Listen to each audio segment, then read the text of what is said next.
At this time, I'd like to call the Adams Area School District regular Board of Education meeting to order for July. If we could all rise to say the pledge. Allegiance to the flag of the United States of America and to the republic for which it stands, one nation, under God, indivisible, with liberty and justice for all. Thank you. Is your student here? She's going to be here. Mom's here, just not. Okay. She's coming from dance practice. Okay. As you probably noticed. Yes. Before we adopt the agenda, we need to put in the student of the month. So I really don't know where to put it in at because mom's here, but the student isn't. So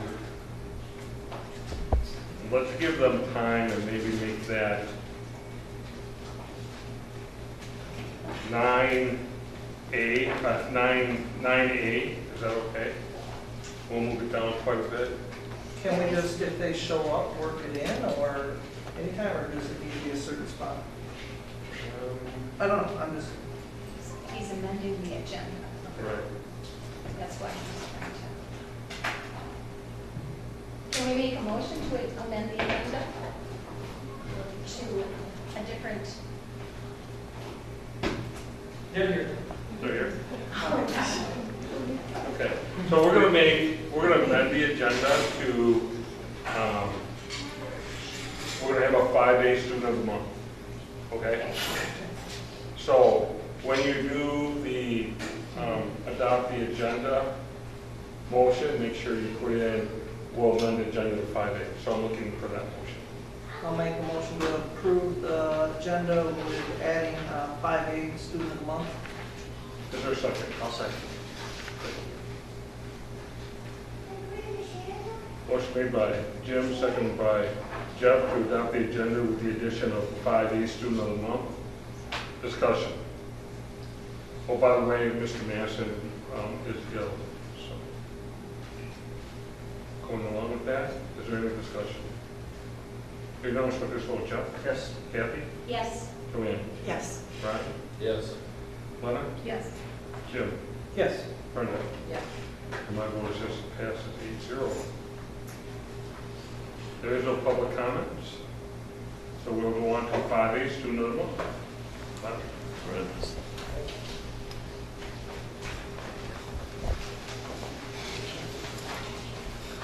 Let you stand in the middle.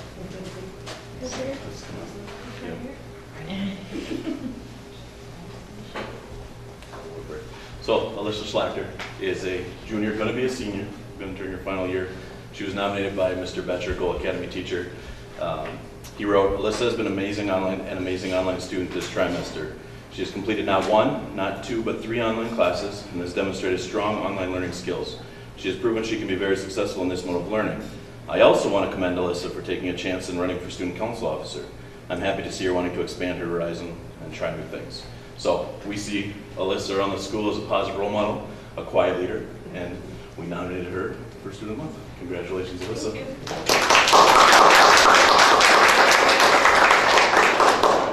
Yep.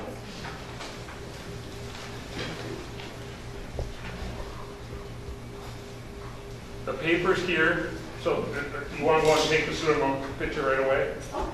Okay? We'll wait for you to come back then.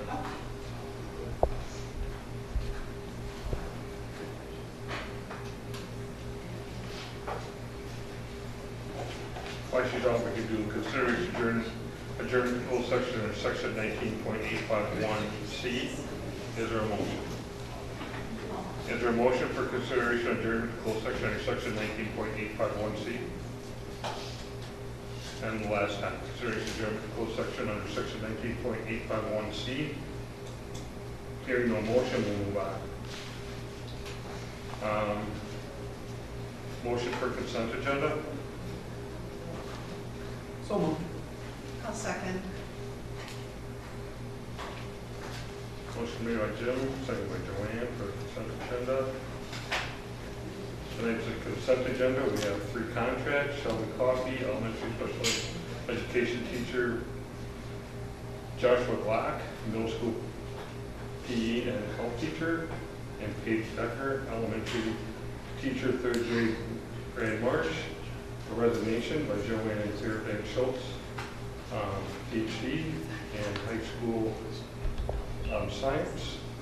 There's also board minutes from June 11th, 2018, and minutes from June 25th, 2018, special Board of Education meeting. Discussion. May I ask, with all these contracts, are we doing pretty well at hiring the empty spaces? We are still finding great difficulty for our foreign language in high school and for the science positions. How many science We positions? currently, well, once this is approved, we'll have 2.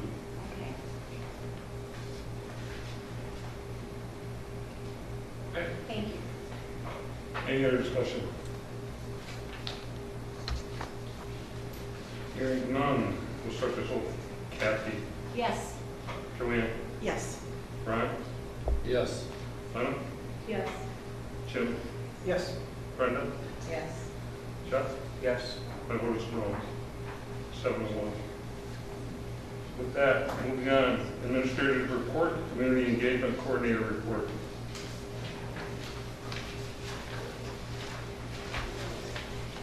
Mrs. Peterson.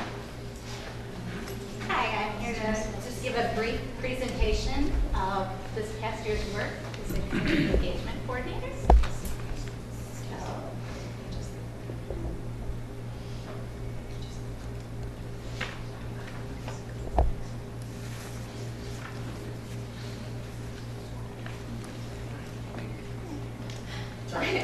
Here are our goals, or here were my goals for this past year.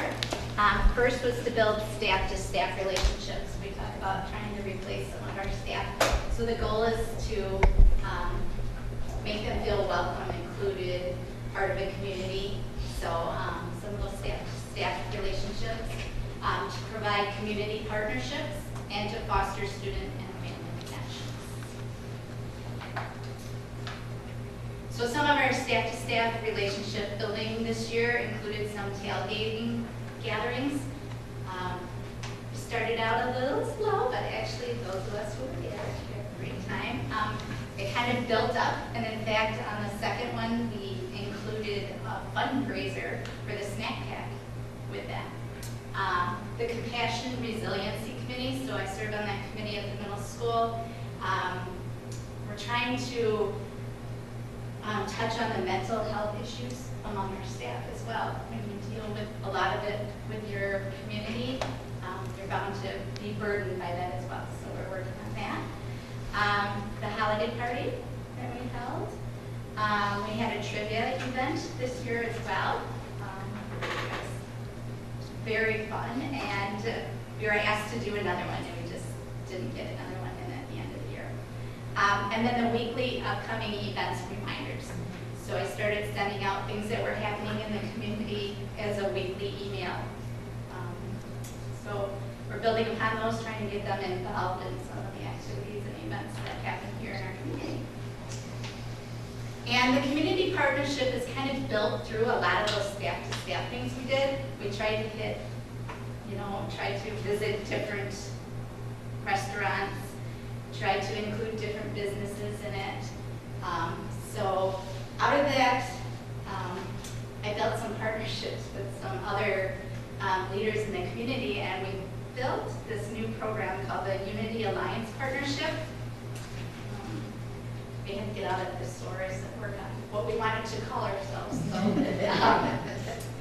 So we had an initial meeting at the community center. Our big goal was, as we were meeting and talking about some of the things we wish we had in our community, we realized we actually have a lot of those things. So if I didn't know it as an educator, or Angie didn't know it from the Mid-State where she works in the workforce development, or if Laura didn't know it at the chamber, or if Suzanne didn't know it and she works at Health and Human Services, then maybe other people don't know some of the things. So we invited stakeholders to that event And although approximately 30-some people responded that they would be there, over 60 people arrived. And we were hoping to get everybody to introduce themselves and then talk about the services they offered and then maybe do some breakout sessions. We never got to the breakout sessions. So we planned a second event for this week, but we didn't get enough reservations for it. Summer's just too busy, too hard to get everybody together. So we have postponed it until September, where we will do those breakout sessions. Do some socializing, try to combine some of the things. So for instance, we'll have a committee that's working just on transportation in our area, a committee that's working on just mental health. I think we had 6 different breakout groups, so we will get back to that in September. The community awareness binders, so with new staff this year, we gave out binders, local churches, where the post offices are, restaurants, there were some coupons in there, so we're going to do that every year for our new staff. We also gave them a tour of the community, showed them where some of these things were, and we toured the 3 in-town schools. And this is the area I will be focusing on this year. This will be the major area, the family and student connections. So we did do the snack pack fundraiser, and I'm supporting the Educators Rising program at the high school, which is building educators in our community. So it starts at high school, continues through college. It's a program that they can be involved in, and we're hoping to maybe grow some of our educators. Upcoming proposals. So these are some of the ideas for the coming year. Parent training support events, again with that partnership that we're building with other businesses and stakeholders. Maybe we can do some events that would encourage our parents to become involved with some of the things we do in education. Holiday business tour. The idea is to get our staff around to businesses. So if we did some kind of walking tour or some kind of visiting tour. Family speakers, performers. I've been working with the public librarian, and I'm also going to connect with Leah at Health and Human Services and see if we can bring in some speakers or performers that would be of interest to our families and students. Again, the Unity Alliance breakout sessions that will happen in September and hopefully continue on. Health and wellness activities.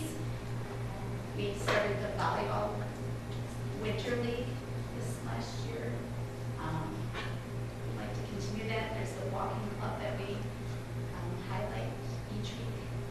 And then the parent-teacher conferences, some kind of showcase or some kind of something to maybe encourage parents to get involved in some of the things we have going on in our school. So we have some opportunities for them to sign up for some ideas they have that maybe we can take them on. So that is a year and a wrap. Any questions? At the end of your year, did you have any kind of assessment tool, seeing whether or not, because we did lose staff, just to see how they liked it, any kind of suggestions for things for improvement, or any way to assess whether or not it was meeting their needs? I mean, it but does. that's a great idea. We did the new teacher surveys. We did have those out, and I think Chelsea showed in her presentation last week. She showed some of that stuff. So we But do isn't have this that. for all staff? Just Or the new. for We the- only I think if surveyed we the were new let teachers. them speak to it. Yeah. We also run a climate survey with our staff every year, so we ran it this spring. He does the population health, has the data right now to aggregate it for us. So we'll have it prior to next school year starting, what staff have on their climate survey. Is this, I'm sorry, this is just for new staff, or is it for all No, staff? it's for all staff. Oh, But got she it. did Climate the all survey. survey climates for all staff, and I did a because a lot of what she does too is for new teachers too. And I did Right. the new teacher survey, she does the all staff survey. Okay. Sorry. But it would be good to know that and to develop, or have it direct where we go next. And in your Educating Rising program, is there any way that I know they do it at the hospital, where they actually will offer monies to a particular candidate with the idea that they'll come back and serve a certain amount of years back in your school district or hospital? I know they did that in the past with our hospital with physical therapists, for example, would help subsidize some of the educational costs. And the way they tied them back, they accepted the money, but they came back and served then.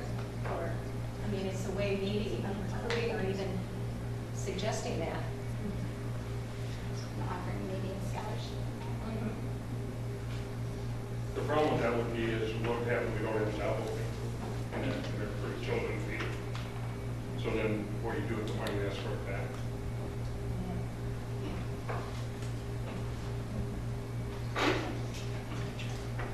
Thank you. Well done. Committee reports, finance.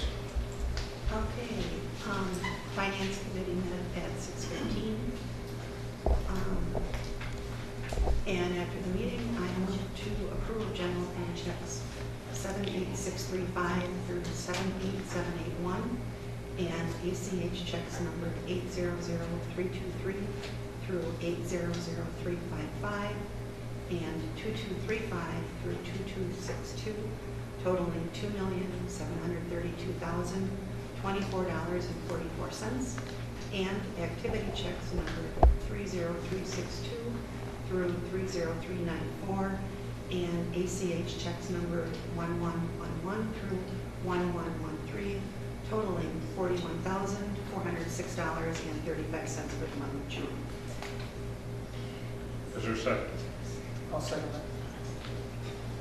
Motion made by Joanne, seconded by Jim for bills, for general fund checks 78635 through 78781, and ACH checks number 800323 through 800355, and 2235 through 2262, totaling $2,732,024.44, and activities checks number 30362 through 30394, and ACH checks number 111 through 113, totaling $41,406.35 for the month of June. Discussion. Hearing none, clerk, please vote. Joanne. Yes. Ron. Yes. Lena. Yes. Jim. Yes. Brenda. Yes. Jeff. Abstain. Kathy. Yes. My vote is yes, 8-0 with one abstention.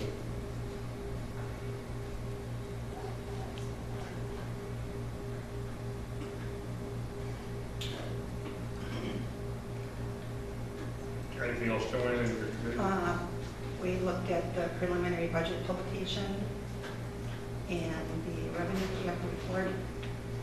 And then we also looked at food service, meal prices, and based on the recommendation, I moved to maintain the 2018-2019 student lunch price to $2.70 per meal, the adult breakfast price to $2.25 per meal, and the adult lunch price to $3.70 per meal. Is there a second? Brenda? Motion made by Joanne, second by Brenda to maintain the 2018-2019 student lunch prices to $2.70 per meal, the adult breakfast price to $2.25 per meal, and the adult lunch price to $3.70 per meal. Discussion. Hearing none, we'll start to vote for Ron. Yes. Lena. Yes. Jim. Yes. Brenda. Yes. Jeff. Yes. Kathy. Yes. Joanne. Yes. And my vote is yes. Passes 8-0. Why does everybody find that so funny? I don't know. Years of experience. Years of experience. All right. Anything else in your committee? No.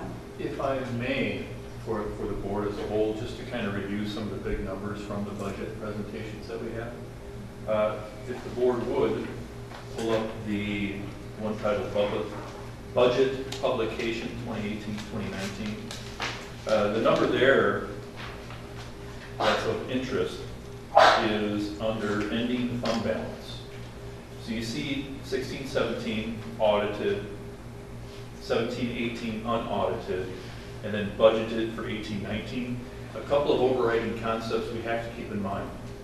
With the school budget cycle, there is never a day in which everything is in and out at the same time. We have our calendar of July 1st to June 30th. The state has 4 different times throughout the year that they dump different percentages of money. That throws it out of whack.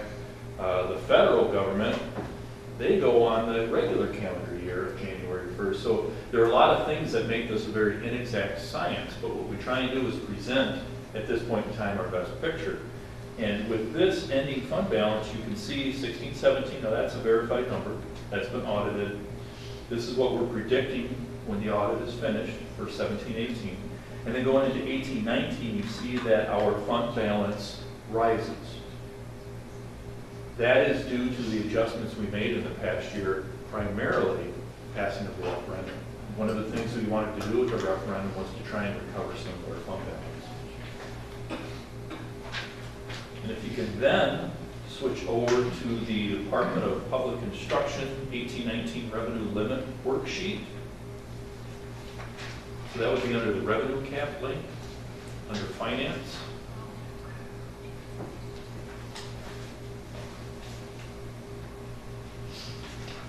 Some key numbers to look at there. If you would look at line 3, 17-18 base revenue per member. So the past year, and this was brought up several times during the referendum campaign, $9,240.32. That's what we were getting per student. That number had been stagnant for quite some time. Set there about 25 years ago and very in small increments it rose. But if you go down to number 5, 18-19 maximum revenue per member, we as a district are now able to raise through the levy $9,400 per student. That is part of, that came, remember, in February, where in a series, I believe in 5 years, every school should be able to get to $9,800 per kid. So that allowed us to go from $9,240 per kid to $9,400. And remember, the scary part about that was, if the district had a referendum that did not pass, you wouldn't be able to raise to that $9,400. So that raises a lot of significance with passing of the referendum. So the next line, if you would look down to number 10, letter A, so the total 18-19 non-recurring exemptions, non-recurring referenda to exceed the limit. That's the $950,000. Keep in mind that passing the referendum was never to fix all of our ills. What that is doing is allowing us 5 years of breathing room. It doesn't fix how schools are funded. In 5 years, we'll be addressing this again if everything stays according to the way it is now.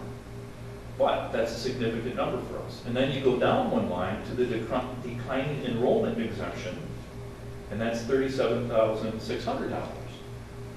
That is that 3-year average.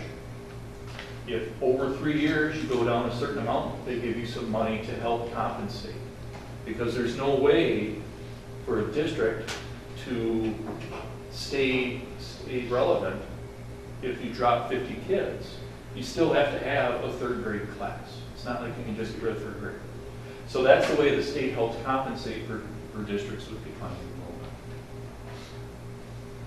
And then if you would go down to line 15, total revenue from other levies, A, referendum approved debt. That number there represents our last payment on the Fine Arts Center. So part of our preparation for the referendum was we are still going to be able to pay off for the Fine Arts Center. several years early, saving us all of the interest. So that's what that is. And then line 16, total fall 2018 estimated all-fund tax levy. The levy rate is still at .0084. So if you recall, we said the 2 previous years, our levy was 9.20. And we told our public that voted for the referendum, even with the referendum, our levy will still decrease, and you will still have a decrease in your property taxes as assessed by the school district. That's holding true. And that's what that number helps represent. That's all I have for that. Could I ask you a question? Sure. Okay. You shared some numbers on Fort K. Are they still holding true with enrollment, projected enrollment? Let's answer that in August.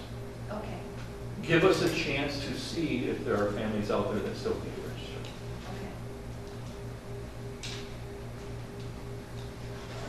okay. Any other questions? Moving on, Policy and Curriculum Committee, Kathy. Yes, thank you. Policy committee met at 5:35, and I make a motion to approve the following policies. Policy 3231, outside activities of Kathy, staff. may I interrupt? Yes. We need to Oh, do the do you district want to do that academic first? standards. Yeah, Oh, I'll okay. do that first. All right, well, I wanted my agenda open, I was looking at the budget. Okay, let's do that. I gotta get down there. All right, you want me to make the motion, or do you want to read that? You go ahead. All right, as returning board members may remember, the state law now requires us to identify our district academic standards. I recommend making the motion below that would allow the district to continue utilizing the academic standards we are currently using in our daily instruction. So I move to adopt the Common Core state standards for English language arts and math in grades K through 8, the ACT career and college readiness standards in grades 9 through 12 for math, reading, English, science, and writing, and the Wisconsin model academic standards for all remaining subject areas in grades K through 12. I'll second. Motion made by Kathy, second by Ron, to adopt the Common Core standards for English language arts and math in grades K-8, the ACT career and college readiness standards in grades 9 through 12 for math, reading, English, science, and writing, and the Wisconsin model of academic standards for all remaining subject areas at grades K-12. Discussion. Hearing no discussion, start the vote. Lana? Yes. Jim? Yes. Brenda? Yes. Jeff? Yes. Kathy? Yes. Joanne? Yes. Ron? Yes. And my vote is yes, it passes 8-0. All right, on to policies. I make a motion to approve policy 3231, outside activities of staff. Policy 4140, termination and resignation termination. Policy 4231, outside activities of support staff. Policy 3425, it's a review on benefits. Policy 4425, a review on benefits. Policy 5500, a review, student code of classroom conduct. Policy 5531, review, student assistant programs. Policy 7540, review, computer technology, networks, and internet acceptable use. Policy 8405, review, environmental health and safety program. And policy 8431, review, preparedness for toxic hazard. Is there a second? I'll second. Motion made by Kathy, second by Ron, for a second reading for policy 3231, outside activities of staff, 4140, termination, resignation, termination, 4231, outside activities of support staff. Those are district with edits. These are reviews. Policy 3425, benefits.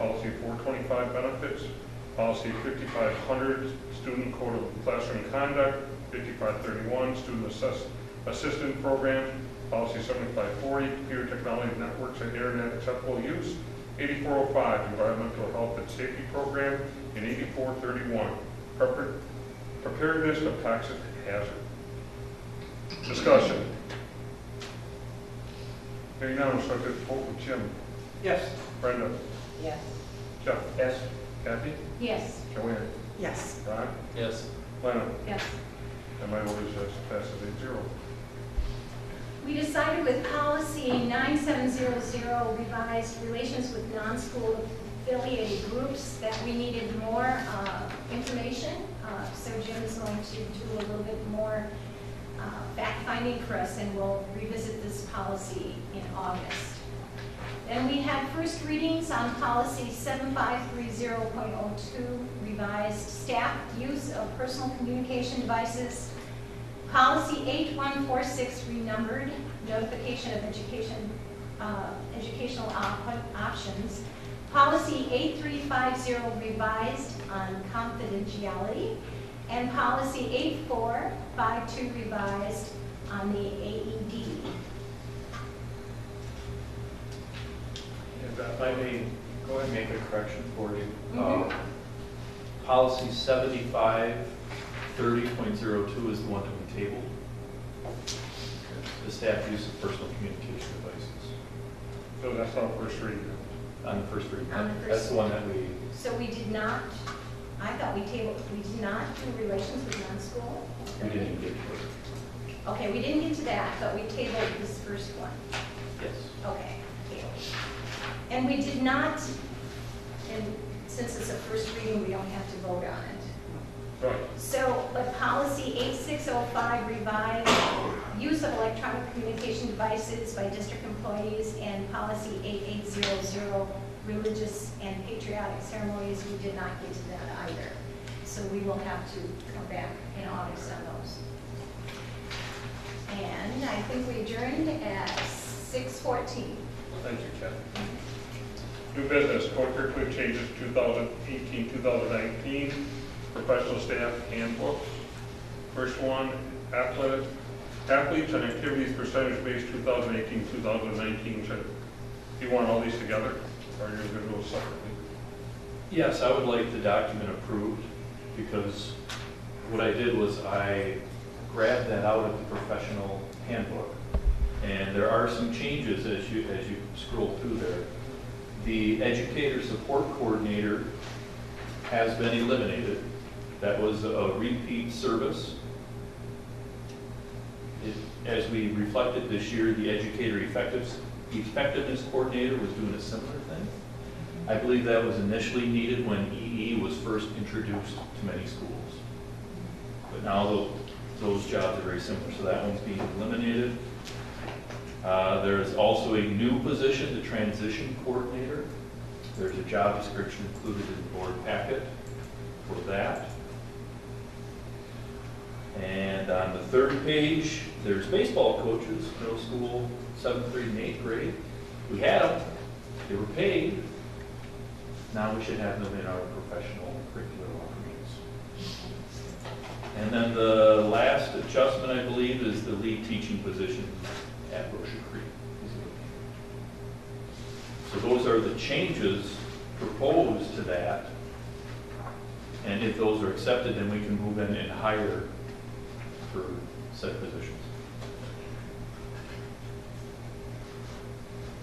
So, I'm looking for a motion for the first transition coordinator. Is that you? I believe what you can do is, as proposed, Ask for. the athletics and activities percentage of base. Okay. Is there a motion? So moved. Kathy? I'll second. Joanne? So the motion would read athletics and activities percentage of base 2018-2019 as proposed in the handbook. Yep. Okay.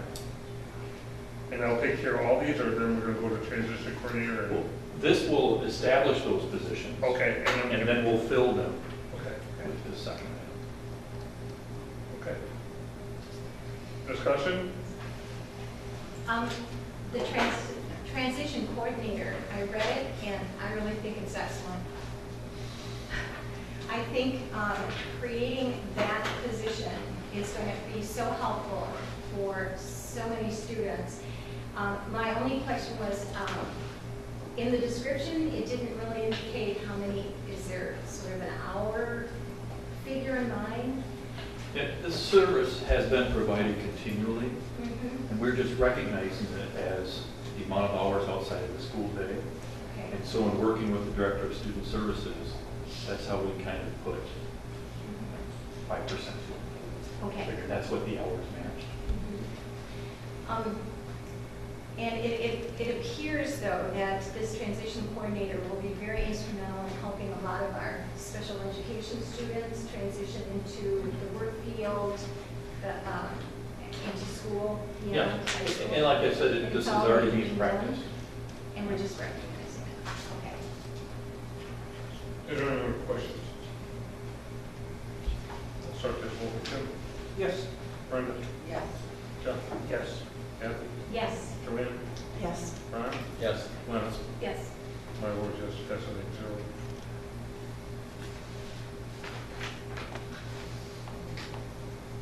So,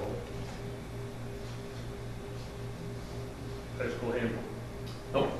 Oh, Now we're going to work on the co-curricular hires. by co-curricular hires. So that document, as you access it, lists the position, percentage of base, the dollar amount, and then the person that will be filling those positions this school year for all of our co-curricular duties. Is there a motion? Brenda? I'll second. Jim? Motion made by Brenda, seconded by Jim to approve the 2018-2019 co-curricular contract as presented by the administration. Discussion. Hearing none, we'll start this vote. Brenda? Yes. Jeff? Yes. Kathy? Yes. Joanne? Yes. Ron? Yes. Lena? Yes. Jim? Yes. My vote is yes, passes 8-0. Now high school handbook. We approved the elementary and the middle school handbooks at the last meeting. So the high school. I can speak to some of the changes if you like. So the strategic plan that was always in the beginning of the handbook was taken out. That'll be modified this year. It was through 2019. On page 17, we added public displays of affection and talked about why they're not needed at the high school.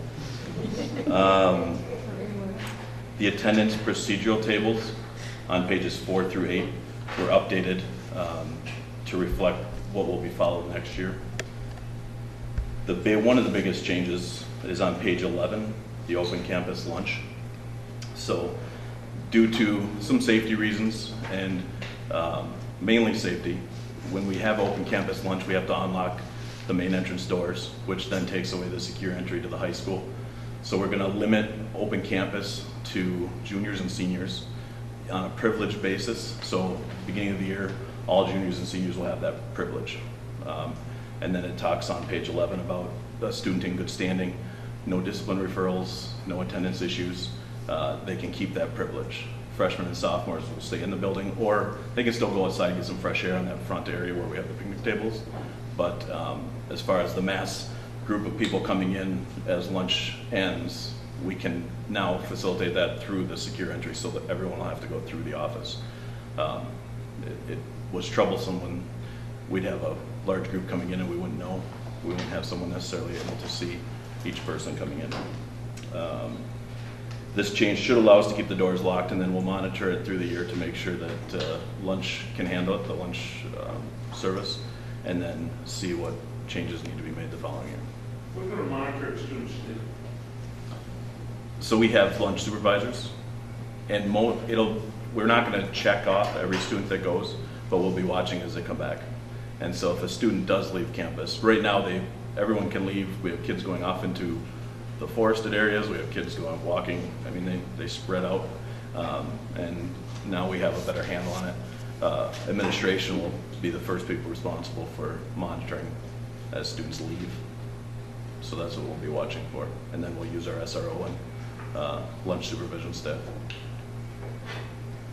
So you said they can still go outside in Yep. that front? In that front. Your freshmen, the freshmen and sophomores can still go outside? Yep. So This cannot be campus? right. We'll talk about what that, what areas students can go in, which we'll let them know they can't go to the woods, they can't go to the dugouts, they can't go hang out in the parking lot. They have to stay. They basically can't go onto the road area or into the parking lot. Can't go by that much trees or you all go make Yeah. We'll try to monitor. It'll probably be like herding cats the first few days, but, You see it as you drive by.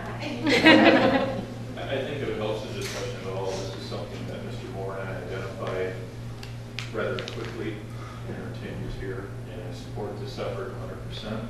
I shall further support to keep it closed at higher levels too. If they get revoked, is that what you're saying? No, I'm saying there's great value in having our kids stay. I see risk when they leave and they race and they come back.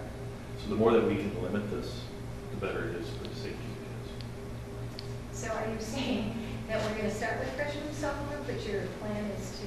No, the plan is set to present. Oh, okay, all right. I'm saying I support this and it's hung. Okay.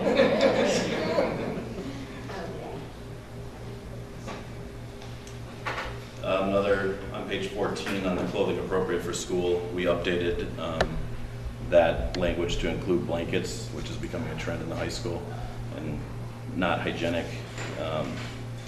And then also backpacks, we included in that area. Backpacks will have to be kept in lockers. This is something we'll try to monitor and work with teachers to make sure they're enforcing.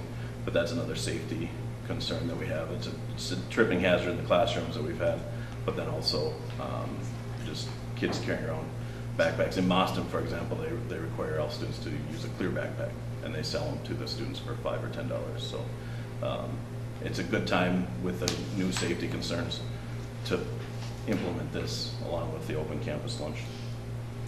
The handbook will be presented to the students at the beginning of the year through their advisory program. The students will sign off on the last page of the document. Page 22 is a student signature page.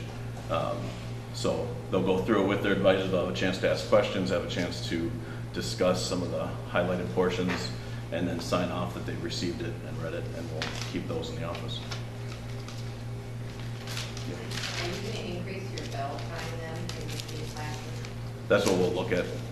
We might monitor it right now. I think there's more than enough time to get to a locker and do that because of the way the lockers are centered around the wings. If we have to go into the tan wing, that would present a bigger problem. But a lot of students with their Chromebook don't carry a backpack. They just carry a Chromebook and a notebook. So I think we'll be all right, but it's something we'll monitor. It's the other reason for the open campus lunch is reducing. Right now we have 35-minute lunches essentially because you have 30-minute lunch plus a 5-minute passing time.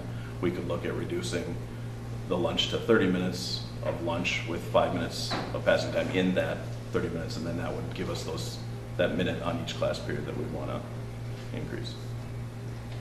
That's a August project for us.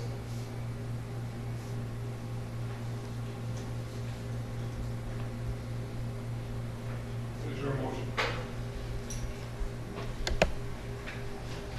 I move to approve the 2018-19 high school handbook as presented by administration. Is there a second? I'll second. Motion made by Jim, second by Jeff to approve the 2018-2019 high school handbook as presented by administration. Discussion. Some pretty major changes.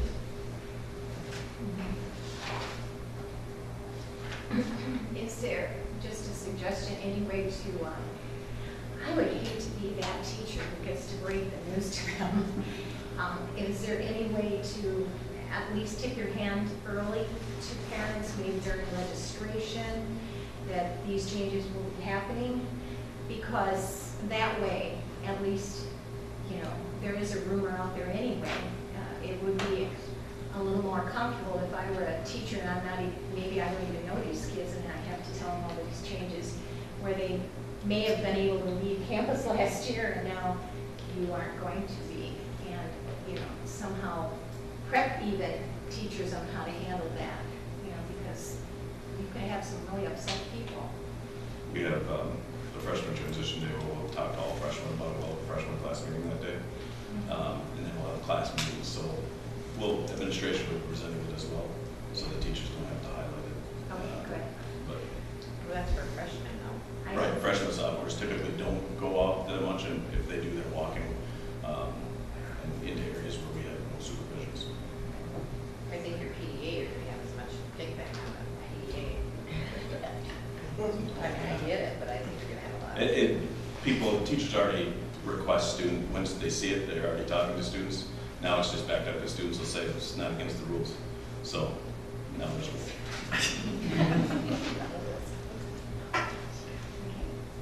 Any more discussion? I'm just wondering if there should be a parent signature on it to ensure parents. Parents will sign off during the registration process. On the online registration, they should have a portion where they have a chance to open it up and read it. The reason we don't want them to take it home is that then we have a lot of trouble getting it back. So we definitely want the students to sign off on it. Parents, it should be part of the online registration process for parents. And remember, that's kind of directed from this board. So, I think we discussed that about a year ago, that's right. that we wanted to make sure that That- Yeah. Is there any checks and balances to make sure that a parent signs it if they didn't come to registration? Well, the online registration will be it'll be a click. So they can't go on to the next page unless they click that they've read it or have had access to it. And- With the in-person registration, we'll have to have a process implemented where it'll be similar to what it's been in the past, where their parent will sign off. And we use that also to verify signatures from parents too, so it's not a bad thing. So if I'm a new parent to the district and I just come in, we'll do it there? Okay. Is there any more discussion? Hearing none, we'll start this with Brenda. yes. Chuck? Yes. Kathy? Yes. Joanne? Yes. Ron? Yes? Lana? Yes. Jim? Yes. My vote is yes. That's 8-0. Good luck. Yep. And next time though, can we have a marked copy similar to what Highlighted? the middle school? What you changed and what Yep, you proposed? we changed quite a bit, so it would have been a lot. And we changed the format and some other things too, so that's why in the future it will be much easier now that it's my copy. So if it goes harder, like Mr. Babel just cite us that, we'd like to see that next year. With that, we're going to Board of Education reports, anyone? We'll be going, me and Colin, we gotta go up to Farm Tech Days tomorrow, and he's got a state tractor safety contest that he's got to participate in. Good luck. He's qualified for the state level, so I gotta go practice. Let us know, Colin. Counting on you. How about foundation report, anything? All right, we'll go along with Barbie, anything? Well, as you saw from the email Mr. Babel sent out, we will be working on recruiting families for 4K. Our assumption is there are more families with 2B 4Kers out there. They just have not enrolled their students yet.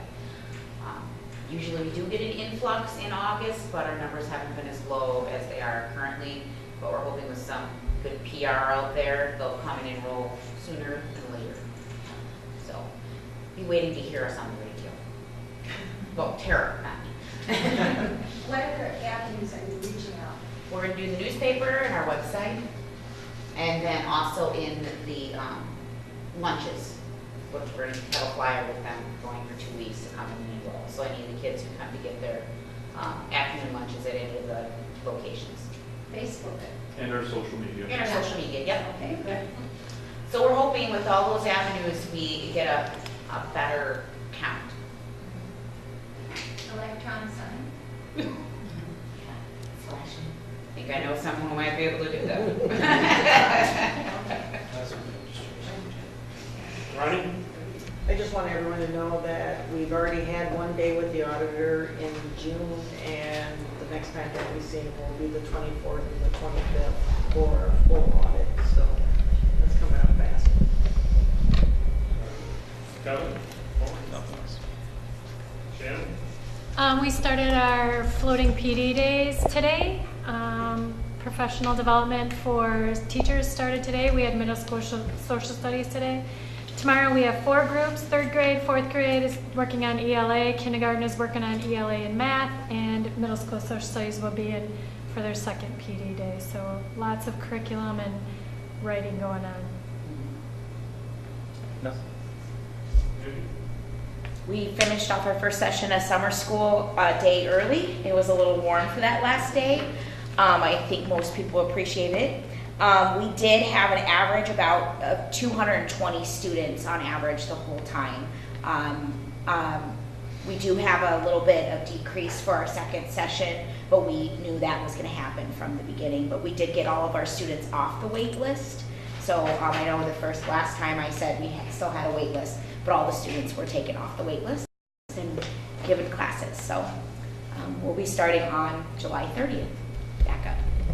There's been excellent pictures, by the way. Those are, and remember we were told by the IT person to share. So, but they've been lovely and fun, and really gives an insight into what the classes are doing. Yeah, the teachers have been really posting a lot, and then some of them are getting kind of like, well, mine hasn't been posted yet. And I told them, I go, they're saving it for July when we don't have summer school. So but they have been taking lots of pictures and sharing them, so we can still get that good PR.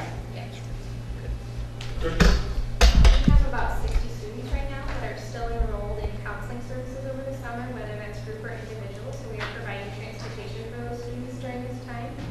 And then we also received confirmation that we were awarded the school safety grant. So we will move forward with that, working with CISA 10 and their contractors to get in and meet our primary measure before we move on to the advanced. Could you give us any insight on the 24th or 25th, what day is it? I will try to do my best. So right now, the 24th, the senators will arrive about 8:45 in the morning, and they will be welcomed by Mr. Babel and brought into the building. They're asking that there are folks that are vetted in the room are there by 8:30 and seated, and then they will give a state perspective on what's happening in the state of Wisconsin as a shift, and then we will move right into staff culture shift in the middle school, like touring around the building, looking at what's happening within the staff, what's happening with our students, and then we will come back down and look at a community as a whole and what we've done to bring providers into the school and what we do to reach out to the members of our community. So we will have other members of our community speaking as well. The Director of Health and Human Services, our current Sheriff Sam Woolen will speak. Some of our providers will be there to speak as well, so the Secretary as well. Now, the board, I hate to say this, still 2 people are being bred up, now we're invited to the board, so that's the best we could get in, just so you guys know. It's very small scale because of the people that are coming. It will be live broadcasted that day, but I don't have information as to access yet, but it will be available that day live. Just so you know. Thank you, Kristen. Anything, Jim? If you get a chance and you see some of our summer crew, we're out and about, congratulate them. They have, for sure, the middle school is being transformed. It's incredible the work they're putting in there, but that's district-wide. A lot of things are coming together, and right now, if you walk through our buildings, you kind of, it's going to be ready. The last thing is putting everything away. So, very productive summer on that front. I'd like to also highlight that the National Conference for Principals is in Chicago, and that starts tomorrow. And we were able to take advantage and send a large portion of our building administrators to that conference, so we're excited about that. And looking back at last year at this time, we had a lot of new faces and new places. Well, this year, at the administrative level, we're pretty solid, and we're able to build, and that's why I'm really excited to see what we get out of the Chicago visit from our principals, and then propel that into our classrooms.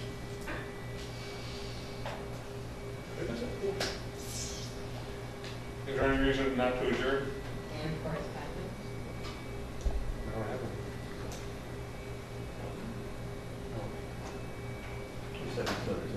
Oh, the letter, we'll just share it.